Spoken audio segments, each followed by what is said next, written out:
Thanks for tuning in to Look Before You Speak. And today we have a real treat. We have an artist joining us whose work is in the collection at the Missoula Art Museum, and she'll be joining us here shortly. Maryann Bonjorni is a professor of drawing and painting at the University of Montana. We're thrilled that she's going to be joining us today. And this piece has been in the collection for some time, and we're going to find out more about it. And thanks for tuning in today. Thank you for tuning in, and we're so thankful the Missoula Art Museum has opened up their vault and this piece from the collection. And we're here with the artist, Maryann Bonjorni. As I mentioned, we're thrilled to have the artist with us today. And look at this piece and find out more about this piece just by looking at it. And remember, this is a program where we're setting aside our judgments about art, and we're trying to learn more about art. So I want to turn this over to Maryann. Maryann's our guest artist today. Hello, and thank you, Steve. And I want to thank the audience for tuning in, and thank ma'am for this opportunity to speak about my work. And so can you tell us a little bit about yourself? Like, how did you first start doing art? And how did I get to this point? Yeah, just briefly, can you... I mean, I think artists get that question a lot. Like, but in many ways, I think artists are kind of come out of the womb and look around at the world and say, "This is a crazy place. I have a different way of looking at the world than maybe the people I'm growing up with." Right, and that was definitely my narrative. Right. I grew up in the suburban expanse where if I looked to my left, it was suburbia, then urban, and if I looked to my right, it was farms and ranches and agriculture. And I grew up in a situation where I could participate in both of those activities.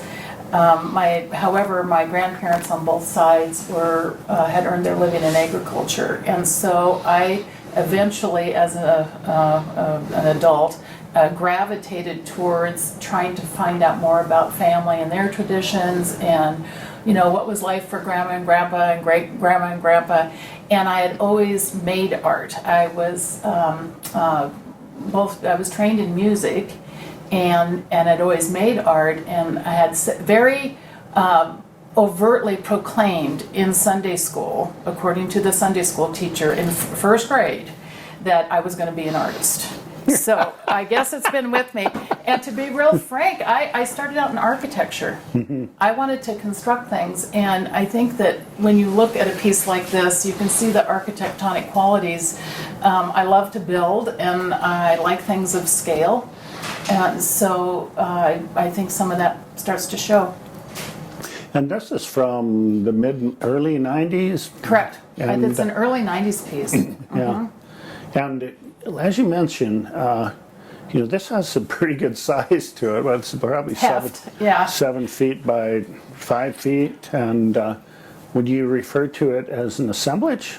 I refer to this as a 2D construction. In other words, it's primarily two-dimensional, and I was trained as a painter, so I was trained in the tradition of foreground, middle ground, background, shadows, line quality, paint, value, hue. Frame.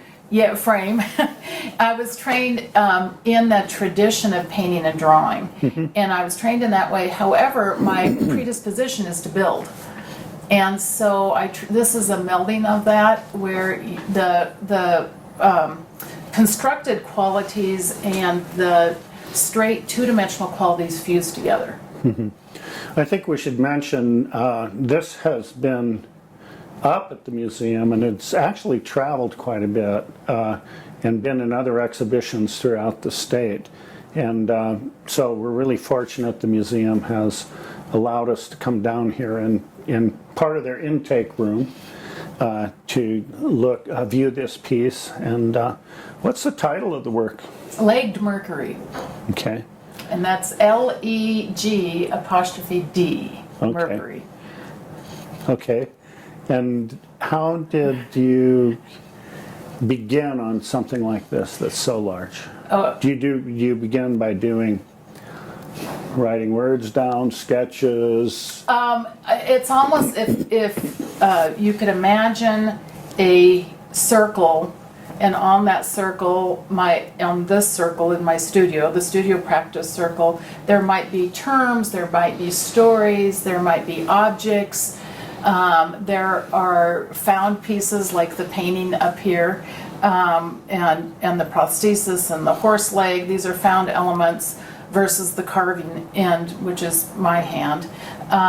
And on that circle are all of these elements. When I go into the studio, I have them all there, and I begin. And I usually begin with a surface or an object. Either the object determines the scale of the piece, the environment it's to exist in, or the whatever I have in terms of surfaces. So it's not unlike me to build several surfaces at once and then go in and start figuring out what exactly I want to say with that.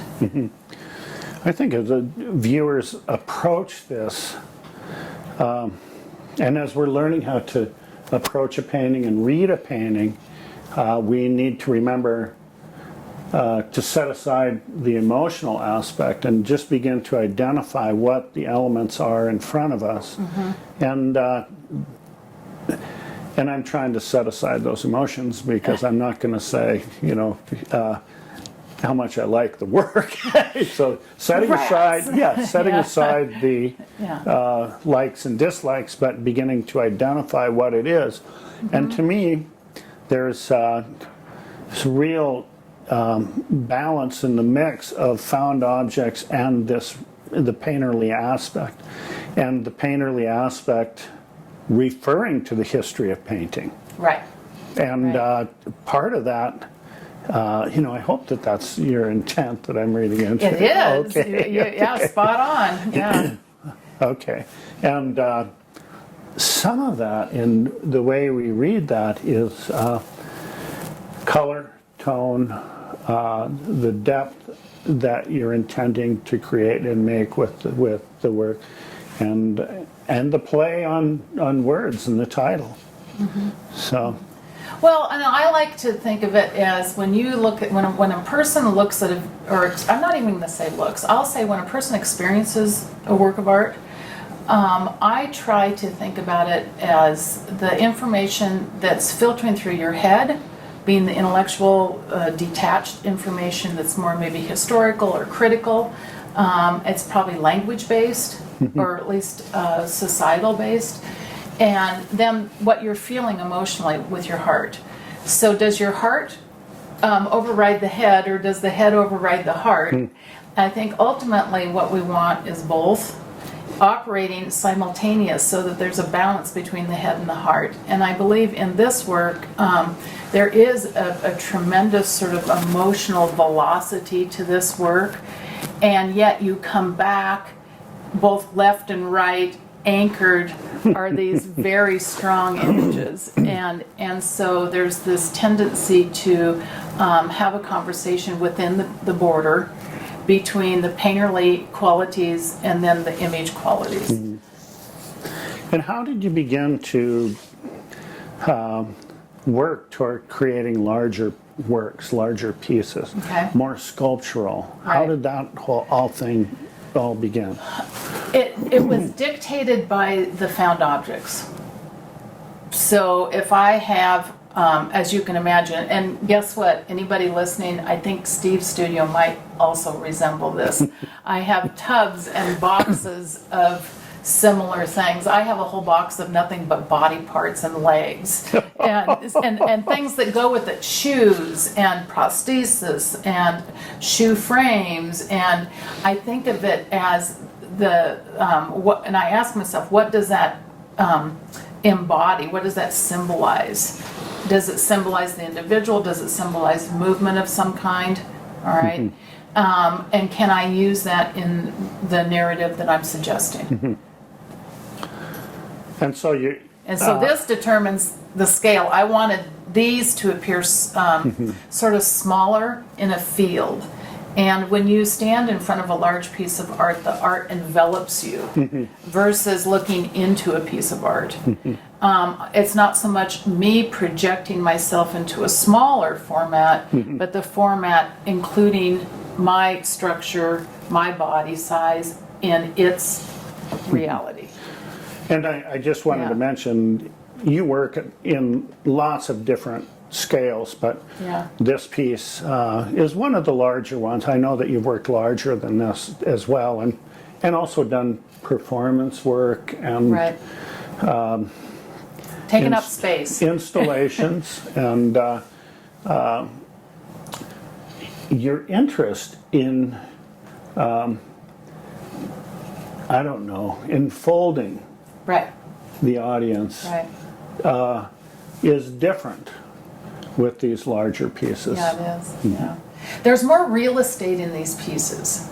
The larger pieces have a lot more real estate to physically develop and ultimately edit and dictate how you want them to come across. All right.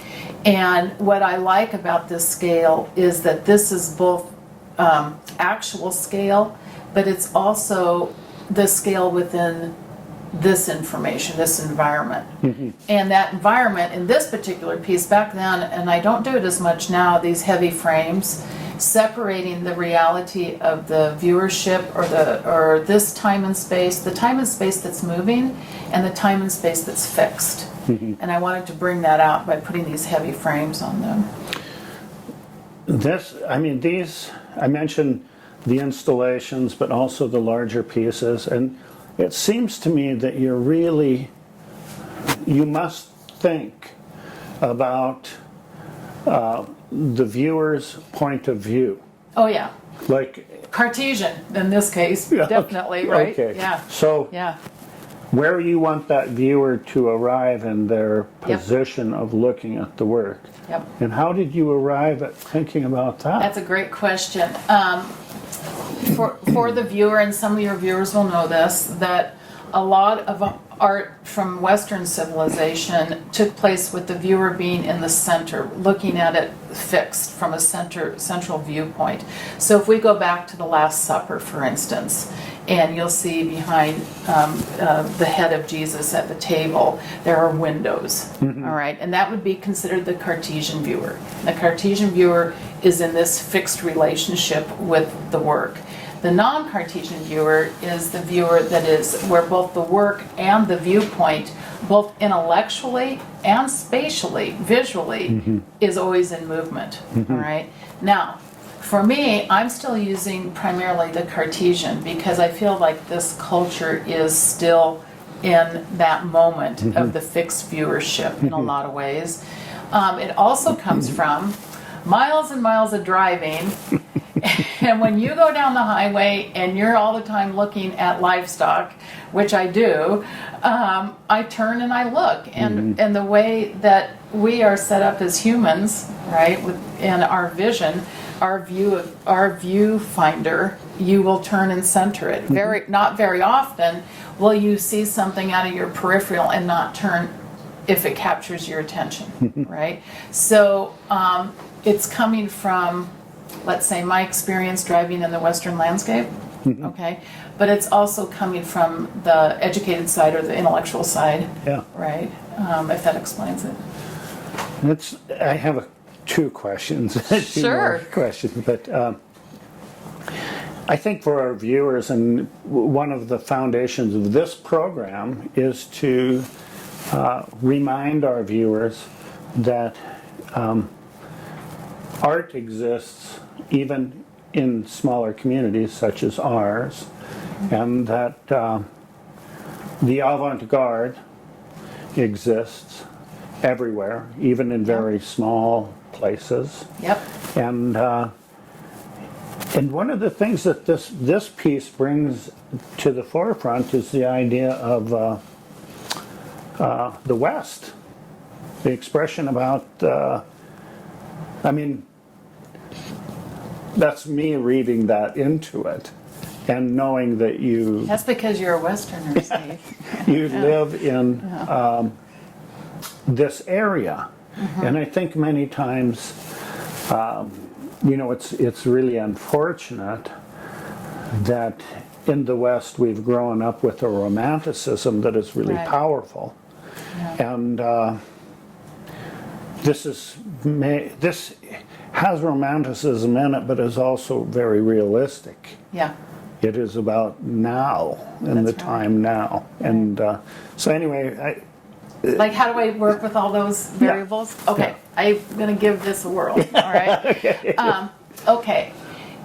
When you're I'm understanding when you refer to the romantic, let's call it the romantic story or narrative of the American West.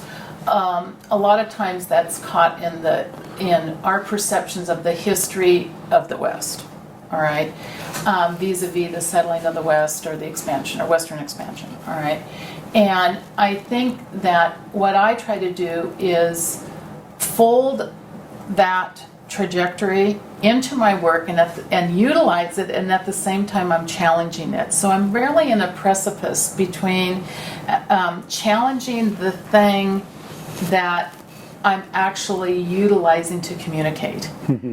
And so it's a very tricky balance between the two. These pieces, my work takes me a long time. I have to fanoodle it a lot to sort of trust it to do what it's supposed to do. Now, if somebody was not a fan of contemporary art, all right, yeah, they would still look at this, and I think that a common reaction that I have received from viewers is that every element in here looks familiar, but not the combination, not the shared space.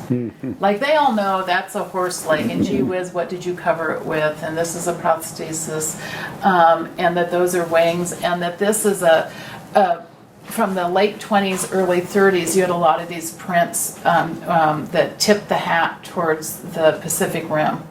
All right, and this would have been a common genre painting in the house. So what happens in my work is I try to take that narrative and give it a different spin. One that says, yes, I am what I am, but I'm also asking, what can I be? can you just, and maybe some artists don't mind doing this, but some do, but can you talk about 2 or 3 artists that have influenced you? Oh boy, sure, absolutely. In alphabetical order? Actually, I'm going to go chronologically. Okay. All right. I was 19 years old, and I walked into the Portland Art Museum, and this is why I want to tip the hat to museums too. You have no idea how important it is for young people who maybe didn't have access to contemporary art or access to museums to be able to walk in free and see something. Well, I have $20 to my name, and I want to be an artist, and I'm in Portland. I'm 19 years old, and I walked in and saw one of Rauschenberg's wall pieces that was approximately 50-some feet long. Remember those textile pieces? Yeah. And I came unglued. I fell in love. I didn't know what it was, but all the things were familiar, and I think I spent an hour in front of that piece. Yeah. Okay, and that was very important to me to see that. The other thing was, for me, Fra Angelico. When I walked in to the monastery in Italy and saw the Fra Angelicos, and I saw these beautifully crafted figures with gold leaf and fresco, and they had speak bubbles, and I got to think a lot about narrative.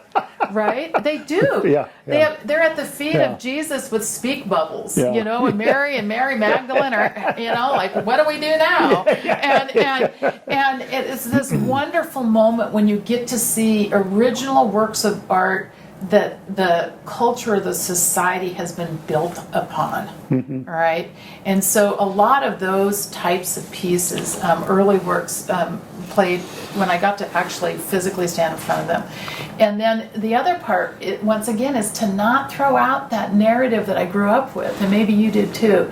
I have my grandfather's picture of the wolf on the snowy bench looking down at the cabin at night with the smoke coming up.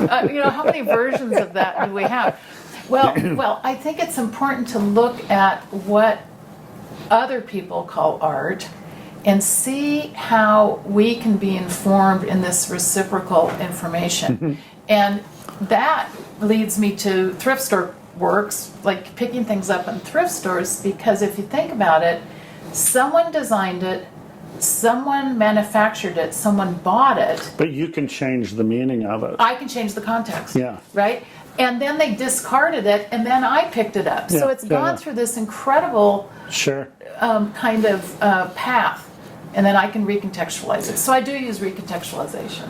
Yeah. That's great. Well, we can certainly see Rauschenberg in here. Yeah. That's, and for me, just sidetracking a Yeah. little bit, I remember at 12 seeing a room full of Brancusis. And, There you go. And you're just going, Yep. what is this stuff? And Yep. my aunt, who was with me, said, well, there's nothing in this room. And I was going, what? These are amazing. I don't know what they are. I don't know what they are. Yeah. You know? I remember thinking, I don't know what this is, but whatever it is, I'm a part of it. Yeah. All right. And that's part of. And I also saw Spiral Jetty, and I was about 14. Oh, wow. I flew over it when it was being made. The dump trucks were Wow, still there. wow, Yeah, wow. yeah. Well, we were, that goes back to the whole intro, and I think many artists grow up and they get into a routine of learning how to express themselves and doing that over and over and over again. And kind of the teenage years are the critical years where you either Yes. float or you don't. Excuse me. And a lot of people give it up. Yeah, But, they do. the critical thing with this program is just reaching out to our audience and reminding them that art happens everywhere. And our neighbors are artists, and family members are artists, and it's really important to be supportive of one another. And Supportive of the handmade. Yeah. And so, well, I want to thank you so much for coming on today, and this is a wonderful piece. And look for it at the Missoula Art Museum. Oftentimes they rotate their collection through their exhibitions, and this is really a wonderful piece. And we're very fortunate to have Maryann with us today, and I want to thank her very much for Thank being you, on Steve. today.